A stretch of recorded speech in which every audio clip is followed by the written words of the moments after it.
The train whistle pierced the warm Texas air as Katherine Bennett clutched her single carpet bag, her knuckles white with anxiety.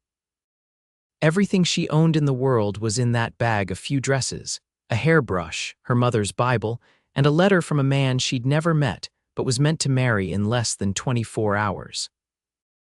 The year was 1875, and like many young women facing limited prospects in the overcrowded East, Katherine had answered an advertisement for a mail-order bride. After exchanging a handful of letters with a cattle rancher named Thomas Wheeler, she'd made the journey from Philadelphia to the frontier town of Redemption, Texas, with nothing but hope and desperation driving her forward.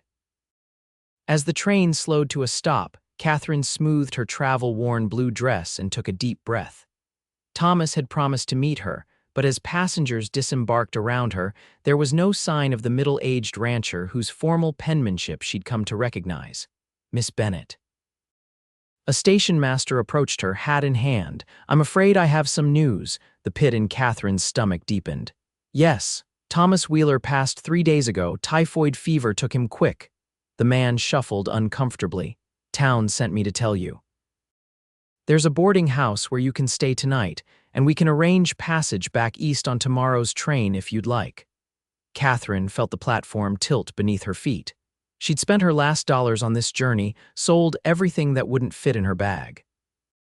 There was nothing to go back to. Her parents were gone, their modest home sold to pay debts, and her teaching position filled by another. "Thank you," she managed, accepting the man's directions to the boarding house with as much dignity as she could muster. As the station master walked away, Katherine sank onto a bench, staring at the bustling frontier town that was supposed to be her new beginning. The setting sun cast long shadows across the dusty Main Street, and for the first time since leaving Philadelphia, she allowed herself to cry. "Madam." "Are you all right?" Katherine looked up to find a tall man standing before her, his face shadowed by a wide-brimmed hat. He was younger than she expected cowboys to be, perhaps 30, with kind eyes and broad shoulders beneath a worn leather vest. "I'm fine," she said automatically, wiping her tears with a handkerchief. "Just tired from the journey. You look like you could use some help." He removed his hat, revealing dark hair and a face weathered by sun and wind. "I'm Blake Callahan. I ranch outside of town." Katherine hesitated before introducing herself. "Katherine Bennett. I was meant to marry Thomas Wheeler." Understanding dawned in Blake's eyes. "I heard about Tom. Good man. I'm sorry for your loss, though I reckon it's a different kind of loss for you." "I didn't know him," Katherine admitted. "Only his letters." Blake nodded, then surprised her by picking up her bag. "Let me walk you to the boarding house. Redemption can be overwhelming for newcomers, especially at dusk when the saloons start filling up." Too tired to argue, Katherine followed Blake down the wooden sidewalk. He walked at an unhurried pace, pointing out the general store, the church, and the small schoolhouse along the way. "We're a growing town," he explained. "Got about 400 souls now, not counting the ranches scattered around. Most folks are decent, though like anywhere we have our share of trouble." "Do you know if there's work available? For women, I mean," Katherine asked as they approached a neat 2-story building with a sign reading Mrs. Holloway's boarding house. Blake considered this. Mrs. Holloway might need help. The mercantile sometimes hires a woman to handle the fabric and ladies' goods. And, he hesitated, the school's been without a teacher since Miss Parker married last spring. Katherine's heart quickened. "I was a teacher in Philadelphia." A smile transformed Blake's face. "Is that so? Mayor Johnston's been writing to schools back east trying to find someone. You might want to speak with him tomorrow." They reached the boarding house and Blake handed her bag back. "Mayor's office is next to the bank. Can't miss it." "Thank you, Mr. Callahan," Katherine said, feeling her first glimmer of hope since receiving the station master's news. "Blake," he corrected. "Welcome to Redemption, Miss Bennett. I hope it treats you better than it has so far." Morning brought clarity, and Katherine wasted no time seeking out Mayor Johnston. To her delight, the position of schoolteacher was still available, and her experience along with her desperate situation secured her the job on the spot.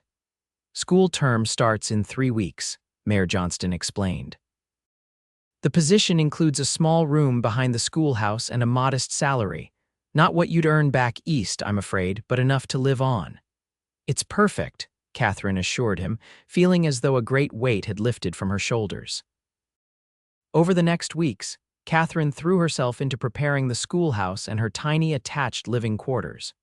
She cleaned years of dust from the shelves, repaired tattered books, and created lessons for students ranging from 6 to 16 years old. She saw Blake Callahan occasionally in town, always greeting her with a tip of his hat and a kind word. She learned from others that he owned a modest cattle ranch about 5 miles outside of town, that he'd built it himself after arriving in Texas 5 years earlier, and that, despite being one of the most eligible men in the county, he remained unmarried. Not for lack of interest from the ladies, Mrs. Holloway confided during Katherine's final week at the boarding house. But that man's particular, values his independence, I reckon. The first day of school arrived with 28 students filing into the one-room schoolhouse. Katherine's nerves vanished as she began the work she loved, quickly learning each child's name and abilities. It was midway through the second week when the door opened during arithmetic lessons, and Blake Callahan stepped inside, hat in hand. "Pardon the interruption, Miss Bennett," he said, standing awkwardly by the door. "I was in town for supplies and thought I'd bring these by." He placed a small crate on her desk filled with slates, chalk, and several well-preserved books. "Found these in my attic," he explained. "Belonged to my mother.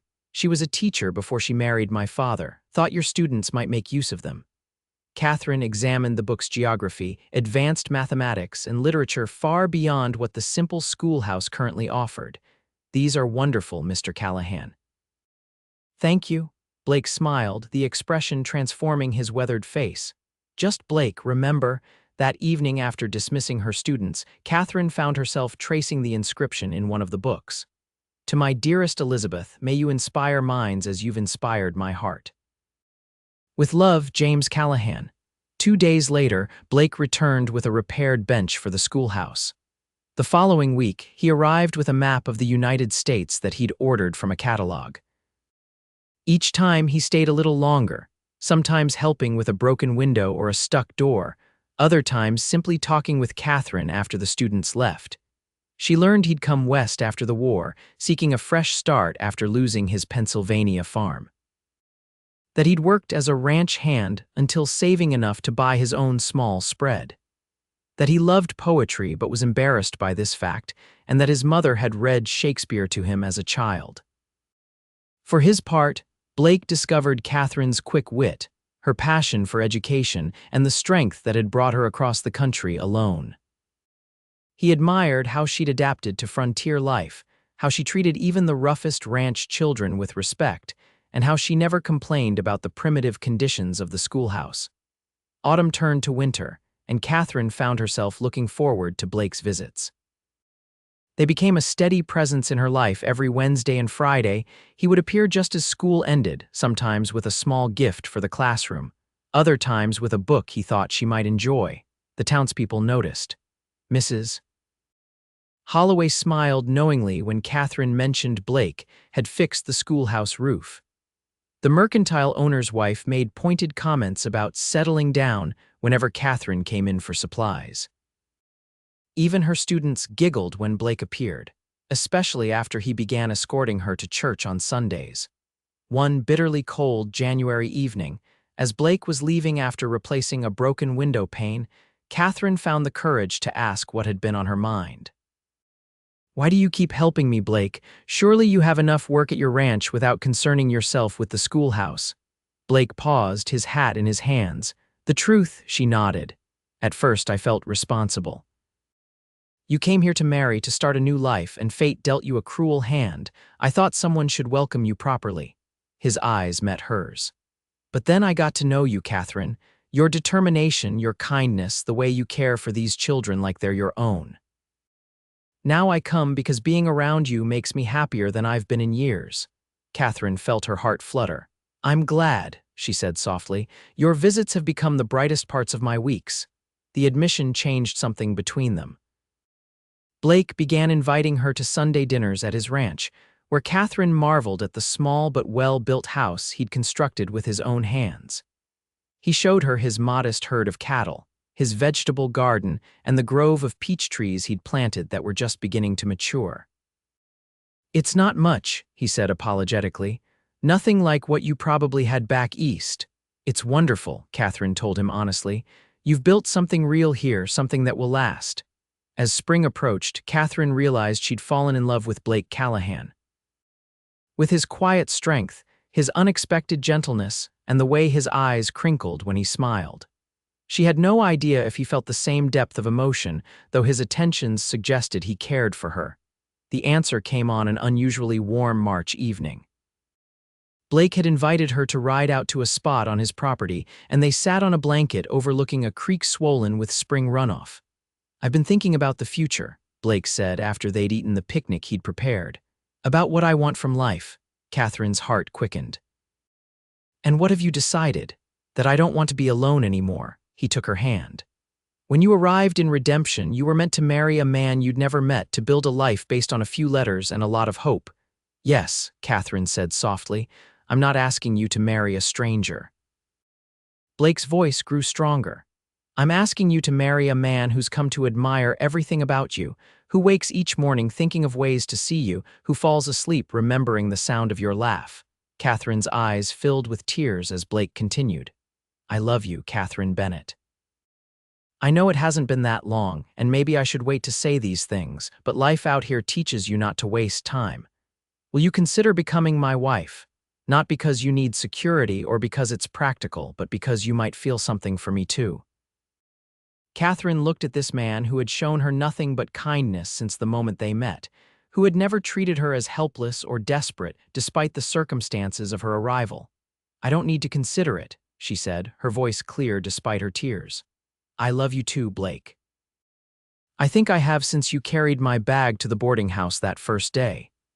Their wedding in May was simple but joyful, held in the white painted church with nearly the entire town in attendance. Katherine wore a cream-colored dress she'd made herself, with wildflowers in her hair instead of a veil. Blake looked uncomfortable but handsome in a new black suit, his usually unruly hair tamed for the occasion. "Never thought I'd see the day," the mayor told Katherine at the reception held in the schoolyard. "Blake Callahan was the most confirmed bachelor in the county. You must be something special, Mrs. Callahan." The name sent a thrill through Katherine, Mrs. Callahan. She'd arrived in Redemption expecting to become Mrs. Wheeler, a practical arrangement with a man she didn't know. Instead, she'd found a love she hadn't been looking for. Life as a rancher's wife brought new challenges. Katherine continued teaching, riding to and from the schoolhouse on a gentle mare Blake gave her as a wedding gift. In the evenings and on weekends, she learned to help with the ranch gardening, preserving food, even assisting with calving when necessary. Their first real test came that summer when drought threatened the ranch. For weeks, the sky remained mercilessly clear, the creek shrinking to a trickle, the pastures turning brown beneath the relentless sun. "We might lose half the herd," Blake admitted one night, his face lined with worry. "If we don't get rain soon, I'll have to drive them north to better grazing or sell at a loss." Katherine sat beside him on their porch. "Then we'll manage with less. We still have the garden, my teaching salary. We'll survive this, Blake." He took her hand. "I promised you a good life." "And I'm having one," she assured him. "A life with struggles and work, yes, but also with love. That's more than I dared hope for when I stepped off that train." The rains finally came in August, a 3-day downpour that transformed the parched landscape. Standing in the doorway watching water stream from the roof, Blake pulled Katherine into his arms. "I've been thinking," he said, his voice low against her ear. "Maybe it's time we expanded our family, if you're ready." Katherine turned in his embrace. "I'd like that very much." Their daughter, Elizabeth, was born the following spring, with Mrs. Holloway serving as midwife and half the town waiting anxiously for news. Blake paced the porch for hours, finally collapsing into tears when Mrs. Holloway placed the tiny bundle in his arms. "She's perfect," he whispered, bringing their daughter to Katherine's bedside. "Just like her mother." Motherhood didn't slow Katherine down for long. By summer, she was back in the schoolhouse with Elizabeth in a cradle beside her desk. The students adored the baby, especially the older girls who begged to hold her during lunch breaks. The years passed with a rhythm dictated by seasons, school terms, and the needs of the growing ranch. Blake expanded their herd, built a larger barn, and added 2 rooms to their house. Katherine continued teaching until their second child, James, was born 3 years after Elizabeth. "I think I'd like to stay home for a while," she told Blake as they watched their children play in the yard. "Watch them grow, help more with the ranch. The town's large enough now that they can hire a full-time teacher." Blake kissed her forehead. "Whatever makes you happy makes me happy." In 1883, the railroad expanded, bringing a spur line directly to Redemption. The town boomed, with new businesses opening monthly and land values soaring. Blake was offered a substantial sum for his ranch by a cattle company expanding throughout Texas. "We could sell," he told Katherine one night after the children were asleep. "Buy a house in town, open a business, life would be easier." Katherine considered this as they sat on the porch swing he'd built for her birthday. "Is that what you want, to leave this place you've built?" Blake was silent for a long moment, looking out at the land he'd transformed from scrubby wilderness to a productive ranch. "No," he finally admitted. "But I want you and the children to have comforts. A proper house, not one I cobbled together. New clothes, not always mended ones." Katherine took his weathered hand in hers. "The children are happy here. They're learning values that matter: hard work, perseverance, appreciation for the land. As for me, I have everything I need." She leaned against his shoulder. "Remember what you told me when you proposed. That life out here teaches you not to waste time. It also teaches you what truly matters." They turned down the offer, but used their improved circumstances to make strategic improvements: a windmill to ensure water even in drought years, better breeding stock, fruit trees that would provide income beyond the cattle.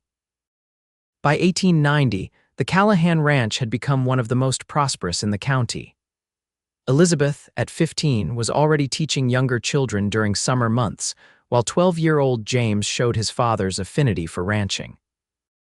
Their youngest, 7-year-old Sarah, born after Katherine thought her childbearing years were behind her, filled the house with music and laughter. On the evening of their 15th wedding anniversary, Blake surprised Katherine with a small velvet box. "I never gave you a proper ring," he explained as she opened it to find a gold band set with a modest diamond. "When we married, this was all I could afford." He touched the simple gold band she'd worn since their wedding day. "I never needed anything more," Katherine said, but allowed him to slide the new ring alongside her wedding band. "I've been thinking about the day you arrived," Blake said as they sat in the parlor of the house that had grown along with their family. "How close I came to not approaching you at the station." "What do you mean?" Katherine asked. "I almost didn't go into town that day, had plenty of work at the ranch, but something told me to go in for supplies. Then I saw you sitting there, looking so lost but still so dignified." He smiled at the memory. "I nearly walked past, told myself it wasn't my business, that you wouldn't want a stranger intruding." "What changed your mind?" Katherine asked, though in 15 years together, she'd come to understand Blake's inherent kindness. "You looked up for just a moment, and something in your eyes, determination, maybe even through the tears, reminded me of myself when I first came west. Alone, scared, but unwilling to give up." He squeezed her hand. "Best decision I ever made, walking over to that bench." Katherine thought about the twist of fate that had brought them together. If Thomas Wheeler hadn't died, she would have married him, probably lived a decent but passionless life as the wife of a man 30 years her senior. If Blake hadn't come to town that day, she might never have known the deep joy she'd found with him. "Do you remember what you said to me that day?" she asked. "That you hoped Redemption would treat me better than it had so far." Blake nodded. "I meant it." "It did treat me better," Katherine said, leaning forward to kiss him gently. "It gave me you." 25 years after Katherine stepped off the train in Redemption, the Callahan Ranch hosted a celebration. Elizabeth, now a schoolteacher herself, had married a young doctor the previous year. James was engaged to the daughter of a neighboring rancher. Even Sarah, at 17, was being courted by the bank manager's son. Friends and neighbors gathered under a canopy of oak trees. sharing food and stories as the sun set over land that had become home to a woman who'd arrived with nothing but hope and a carpetbag. As twilight softened the landscape, Blake found Katherine standing alone, watching their grown children laughing with friends. "Happy?" he asked, slipping his arm around her waist. "More than I ever dreamed possible," she answered truthfully. Blake's hair had turned silver, and lines mapped his face, but his eyes still held the same kindness that had drawn her to him that first day. Catherine's own auburn hair now showed streaks of gray, and the years of frontier life had left their mark on her as well. "I was thinking about mail-order brides today," Blake said unexpectedly. "How many women came west to marry men they'd never met, hoping for security if not love?" "I was one of them," Katherine reminded him, "but fate had other plans for you." Blake turned her to face him. "Did I ever thank you?" "For what?" "For staying. For believing redemption could offer you something even after Wheeler died. For taking a chance on a dusty cowboy who couldn't stop thinking about you from the moment he saw you crying at the train station." Katherine touched his face gently. "You never needed to thank me. You gave me everything I didn't know I wanted: a true partner, a family built on love, a home that matters." As the stars appeared overhead, Blake led Katherine in a slow dance to the music of a fiddle played by one of their neighbors. Around them, their children and friends celebrated a life that had begun with a desperate gamble and a kind gesture. "Not bad for a mail-order bride who never met her intended," Blake whispered as they swayed together. Katherine looked up at the man who had transformed her life. "I met exactly who I was intended for," she said. "It just wasn't who I expected." Later that night, as they lay in the bedroom of the house they'd built together, Katherine thought about the frightened young woman who had arrived in redemption with only hope. That hope had been enough to keep her from boarding the train back east, enough to rebuild her life, enough to recognize love when it appeared in the form of a cowboy with kind eyes and a gentle heart. Blake's arm tightened around her in sleep, and Katherine silently thanked whatever twist of fate had brought her not just to Texas, but to this man who had given her a love that would last forever.